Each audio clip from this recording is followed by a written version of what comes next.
നമുക്ക് 7:30 മണിയായി. ഈ ദിവസത്തെ വലിയ വാർത്ത നോക്കാം. The biggest.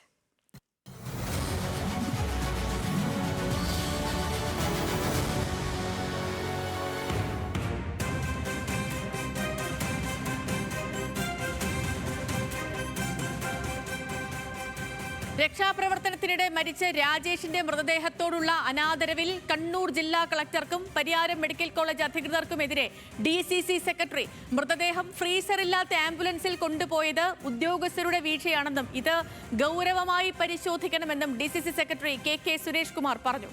ജില്ലാ കളക്ടറുടെ നിർദ്ദേശപ്രകാരമാണ് പരിയാരം മെഡിക്കൽ കോളേജിന്റെ ആംബുലൻസിൽ മൃതദേഹം തിരുവനന്തപുരത്തേക്ക് കൊണ്ടുപോയത്. പയ്യന്നൂർ MLA V കുഞ്ഞികൃഷ്ണനും തിരുവനന്തപുരത്ത് നിന്നെത്തിയ പഞ്ചായത്ത് അംഗവും ഫ്രീസർ സൗകര്യമുള്ള ആംബുലൻസ് വേണമെന്ന് ആവശ്യപ്പെട്ടിരുന്നു. എന്നാൽ പരിയാരം മെഡിക്കൽ കോളേജിലെ ഡോക്ടർമാർ ഫ്രീസർ ആവശ്യമില്ലെന്ന നിലപാടാണ് സ്വീകരിച്ചത്.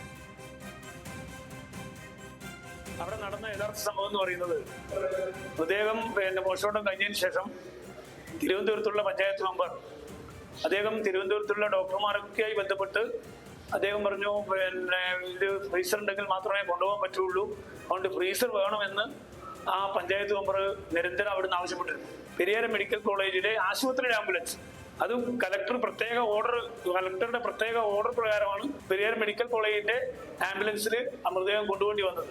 അവിടെ ആ നിന്നിരുന്ന മുഴുവൻ ആളുകളും നമ്മുടെ ബഹുമാനപ്പെട്ട പയ്യന്നൂർ MLA V കുഞ്ഞികൃഷ്ണൻ തന്നെ പറഞ്ഞിരുന്നു, ഫ്രീസർ ഇല്ലാതെ കൊണ്ടുപോകുന്നത് ശരിയല്ല എന്ന് അദ്ദേഹം അവിടെ നിന്ന് തന്നെ ആവശ്യപ്പെട്ടിരുന്നു. പക്ഷെ ഇവിടെ വലിയ അനാസ്ഥയുണ്ടായിരിക്കുന്നത് പെരിയാരം മെഡിക്കൽ കോളേജിലെ അതിന്റെ ഉദ്യോഗസ്ഥരാണ്.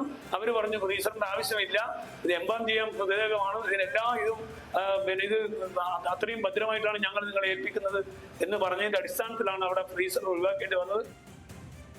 നിഖിൽ അളവൂർ വിവരങ്ങളുമായി കണ്ണൂരിൽ നിന്ന് ചേരുന്നുണ്ട്. നിഖിൽ, രാജേഷിന്റെ മൃതദേഹം അത് ഫ്രീസർ ഇല്ലാത്ത ആംബുലൻസിൽ തിരുവനന്തപുരത്തേക്ക് കൊണ്ടുവന്നതിലാണ് വിവാദം നിലനിൽക്കുന്നത്. ഇപ്പോൾ ഈ വിഷയത്തിൽ മന്ത്രി ഇടപെട്ടിട്ടുണ്ട്, അദ്ദേഹം കളക്ടറോട് റിപ്പോർട്ട് തേടിയിട്ടുണ്ട്. ആ റിപ്പോർട്ട് ഇന്നിപ്പോൾ മന്ത്രിയുടെ പക്കൽ എത്തുകയും ചെയ്യും. പക്ഷേ ഗുരുതരമായ ആരോപണങ്ങളാണ് ഉന്നയിക്കപ്പെടുന്നത്, പ്രത്യേകിച്ച് ഇപ്പോൾ DCC സെക്രട്ടറി.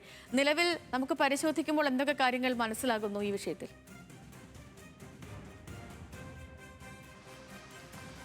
സേതു, വീഴ്ച എന്നതിനപ്പുറത്തേക്ക് വലിയ വീഴ്ച എന്ന് തന്നെ പറയേണ്ടി വരും സുരേഷ് കുമാറിൻ്റെ പ്രതികരണം കൂടി വരുമ്പോൾ. കാരണം ഈ ബോഡി പോസ്റ്റ്മോർട്ടത്തിനായി പരിയാരം ഗവൺമെൻറ് മെഡിക്കൽ കോളേജിലേക്ക് എത്തിക്കുമ്പോഴും അതിൻ്റെ നടപടിക്രമങ്ങൾ പൂർത്തീകരിക്കുമ്പോഴും അതിനുശേഷം കുടുംബത്തിന് വിട്ടു നൽകി മൃതദേഹവുമായി ആംബുലൻസ് തിരുവനന്തപുരത്തേക്ക് പോകുന്നത് വരെയും ഈ മെഡിക്കൽ കോളേജ് പരിസരത്തുണ്ടായിരുന്നയാളാണ് സുരേഷ് കുമാർ.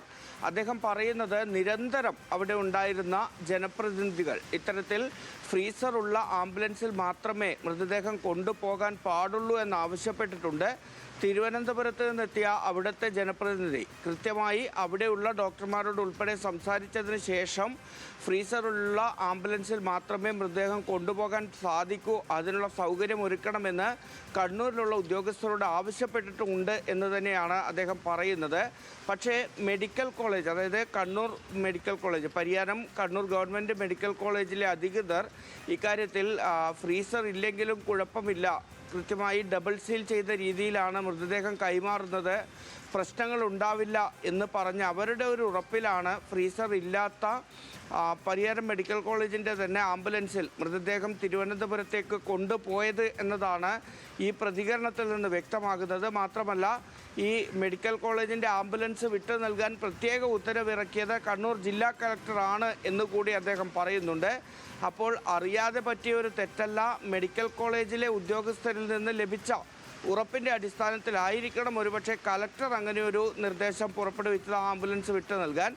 ഏതായാലും അങ്ങനെ ഒരു വീഴ്ച ഉണ്ടായി, അത് ഉദ്യോഗസ്ഥരുടെ ഭാഗത്തു നിന്നാണ് എന്ന് തന്നെയാണ് ഈ ഘട്ടത്തിൽ നമ്മൾ മനസ്സിലാക്കേണ്ടത്. മാത്രമല്ല, ഇന്നലെ വന്ന വിവരങ്ങൾ ഉണ്ടായിരുന്നു, ഈ ഫ്രീസറുമായി ബന്ധപ്പെട്ട് ഫ്രീസറുള്ള ആംബുലൻസ് ആണ് എങ്കിൽ 35,000 രൂപയോളം ചിലവാകുമെന്ന കാര്യം ഉൾപ്പെടെ പറഞ്ഞിരുന്നു. അങ്ങനെയെങ്കിൽ ആ ഫണ്ട് അനുവദിക്കുന്നതിന് എന്തെങ്കിലും തടസ്സമുണ്ടായിരുന്നോ തുടങ്ങിയ കാര്യങ്ങളിൽ വ്യക്തത വരേണ്ടതുണ്ട്.